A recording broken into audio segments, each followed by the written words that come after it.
Among the most important decisions with any organization is choosing its name.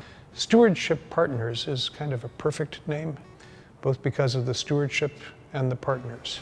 It makes very clear to people what it is that you're trying to do. It's not an adversarial thing. This is something where we're going to come together and work for shared goals.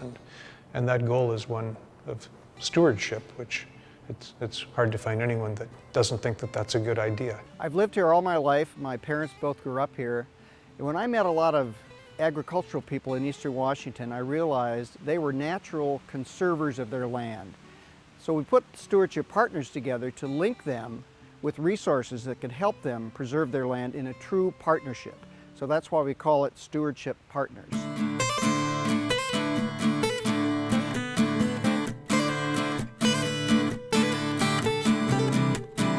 When fish got put on the threatened list, salmon, farmers were having to do things like fence streams and have wider buffers. 100 years ago, farmers went out and they just would put streams straight into a channel. They, kind of make them into mud banks.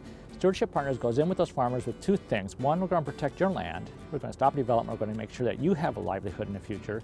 And two, we're going to show you how to protect the salmon and restore them. Farmers and landowners in the Snoqualmie Valley are so lucky that they have this partnership, that Stewardship Partners has worked with them for the last 15 years to model new behaviors, to show that it works, and to show that in the end everybody benefits from looking at things in a different way that has proved to be very, very successful.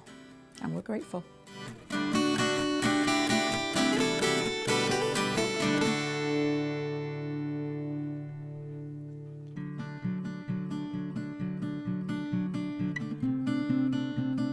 One of the major accomplishments of Stewardship Partners is that they have worked with farmers and fish and have produced the Salmon Safe label.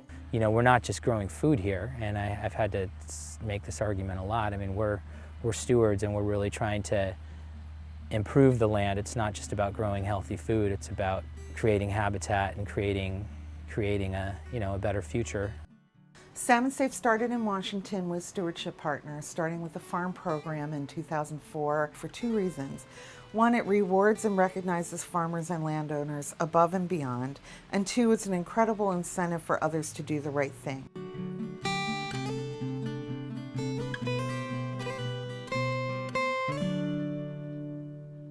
With Wilcox Eggs and Draper Valley Chicken, we're probably in every conventional grocer in the Northwest.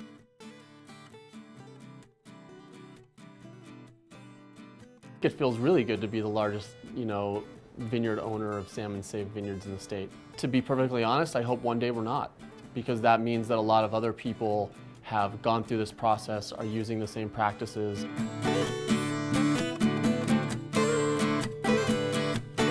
The Feast on the Farm really kind of closes the circle, because you're taking one of those chefs in the restaurant and their notoriety, and you're bringing them out to the farm and talking about the farm and serving food from the farm and talking about the restoration that goes on. It's about, showing people where their food grows, having them have a good time. It's not too serious. It's really fun and energetic, and everybody's really engaged with what they're eating and how the experience is going, and everybody's really connected.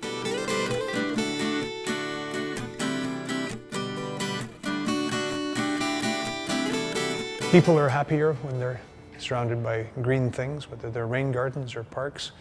Students learn better, crime goes down, and public health goes up. And so to the extent that these little things that we tend to think of as sort of amenity values are actually developed, the consequences are sweeping and beneficial.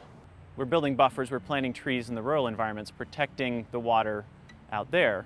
Can we protect the urban water, the most polluted water that we have? And we said, yes, we can do that. We can do that with rain gardens.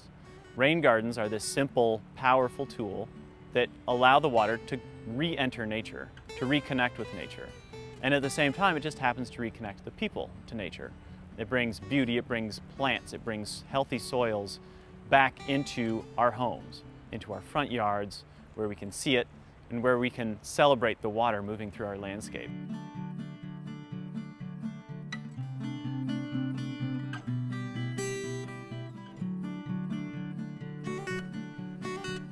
So I know everybody's heard of Adopt a Highway. Wouldn't it be way cooler to adopt a habitat buffer? Can you imagine adopting a strip of riverfront or streamfront where you could go and work on an agricultural land with farmers and with organizations to improve fish and wildlife habitat? It's really cool to have been on both sides and seeing the farming side and seeing the way that relationship, flows together to the adoptive buffer program. I mean, here's the farm, fields are right over there, and here we are, right on the Snoqualmie River, making the whole ecosystem come together. You brought together some very important players in solution making. Farmers, business leaders, tribal communities. None of this work is going to get accomplished on its own. It has to engage other people, and the more unlikely those partnerships are, the more likely the success will be. Chris Bailey, who when he first came to me with this idea 15 years ago, I didn't really understand where he was coming from or how he hoped to do it.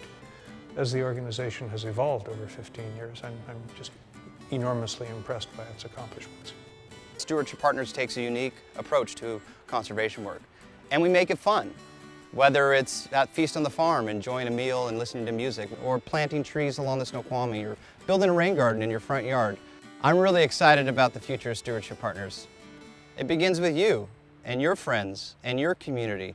We're going to continue to provide innovative, creative ways to engage you. We look forward to our partnership. Join us.